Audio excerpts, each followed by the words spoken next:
안녕하세요. 빅머니의 권미란입니다. 대통령의 딸이 이민 갔다고 해서 어제 하루 인터넷상 공간에서 굉장히 떠들썩했습니다. 곽상도 자유한국당 의원은 어제 대통령의 딸이 이민한 것이 교육 문제라면 대한민국 교육제도에 흠결이 있는 것이고 생업 때문이라면 현재 경제 상황에 대한 불만일 것이다 라고 밝혔는데요. 야당이 문재인 대통령의 딸 가족의 아세안 국가 이민에 대해서 즉각 설명하고 나서라고 요구하고 있습니다. 청와대 측은 대통령 가족이 현재 정상적인 경제 활동을 하고 있으며 현 경제 상황이나 자녀 교육 목적으로 이민을 간 것이 아니라고 밝히면서 민형사상 불법이나 탈세 모두 없었다는 입장을 밝히고 있습니다. 경제, 교육, 지금 우리가 살고 있는 대한민국에서 가장 중요한 두 가지 문제가 아닐까 싶습니다.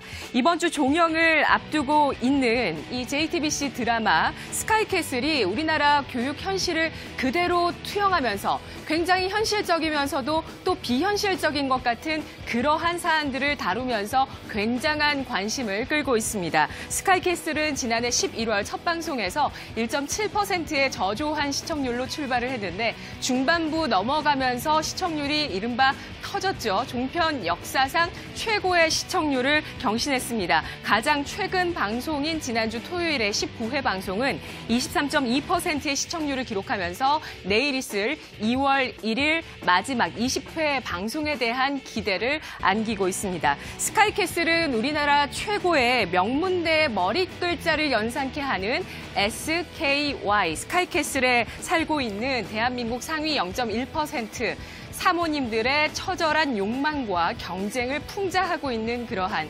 드라마인데요. 스앵님, 전적으로 절 믿으셔야 합니다. 감수하시겠습니까?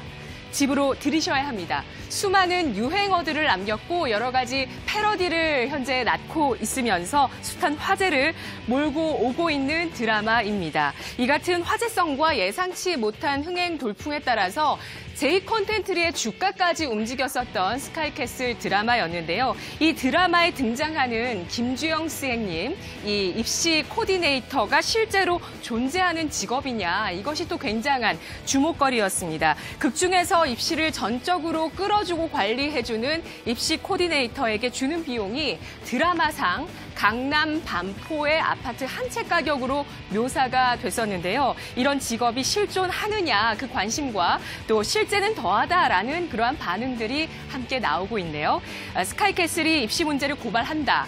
아니다. 사교육을 역조장한다라는 여러 가지 사회적인 갑론을박이 나오고 있습니다. 24일 교육부는 실제로 스카이캐슬에 등장하는 입시 코디네이터 등 초고액 사교육 시장에 대해서 합동 점검에 나서기도 했습니다. 교육주가 주시장에서 조금씩 꿈틀거리고 있습니다. 저성장, 그러니까 저출산에 따른 저성장 국면에 놓여 있었던 이러한 교육 시장이 과연 꿈틀댈 수 있을지 살펴보겠습니다. 디지털 대성과 멀티캠퍼스가 52주 신고가 경신을 계속해서 시도하고 있고요. 삼성 출판사도 큰 범위 안에서는 교육주에 속할 수 있습니다. 아이들을 위한 책을 출판하고요. 그리고 우리 미취학 아동들을 달래주고 초집중하게 해주는 바로 핑크퐁과 상어 가족을 가지고 있죠. 어린 시절의 놀이는 자연스럽게 배움으로 연결됩니다. 놀이와 배움의 경계가 허물어지면서 어린이와 또 초등학생들, 중학생들에게 다가가려는 교육 업체들의 시도가 나오고 있는데요. 바로 콘텐츠와 플랫폼의 힘을 가지고 만들어내고 있습니다. 웅진 싱크빅은 교육 환경의 변화를 활용해서 북패드라는 것을 가지고 나왔는데요. 이것이 2015년도 지나면서 굉장한 고성장을 보여주면서 전체 웅진 싱크빅의 실적을 견인해 주기도 했습니다. 이북을 통해서 이북을 볼 수 있는 북패드와 또 그 안에 책을 활용한 다양한 콘텐츠 그리고 또 큐레이션을 가미해서 책을 읽는데 흥미를 계속해서 붙여줄 수 있는 요인들을 만들어주고 있고요. 생각하는 힘을 기를 수 있도록 도와줍니다. 북패드라는 플랫폼 안에 키즈 카페라든지 문화활동이라든지 공연 박물관 이러한 할인 쿠폰도 들어있고요. 이러한 것들을 활용한 여러 가지 엄마도 아이도 즐길 수 있는 내용들이 많이 들어있습니다. 있다는 겁니다. 그러한 플랫폼을 가지고 있고요. 스피치, 영어, 중국어 이런 화상 강의까지 가능한 북패드, 북클럽의 회원수의 추이 최근 들어서는 조금 둔화되고 있네요.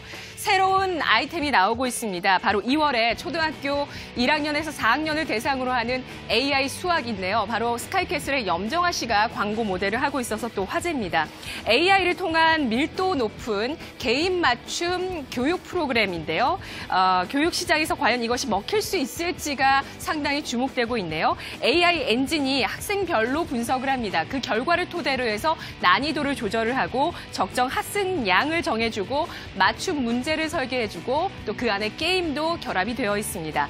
AI 수학의 구독료가 월 67,000원이라고 하는데 앞으로 AI 영어, 국어까지 확대를 할 계획이라고 하고요. 하이투자증권은 이 코웨이의 인수가 3월 정도면은 마무리가 될 것이라면서 3월 중순 이후에 이러한 불확실성이 해소가 된다면 주가는 반등할 수 있을 것이다. 지금은 바텀 피싱의 구간이다라고 판단을 하고 있습니다.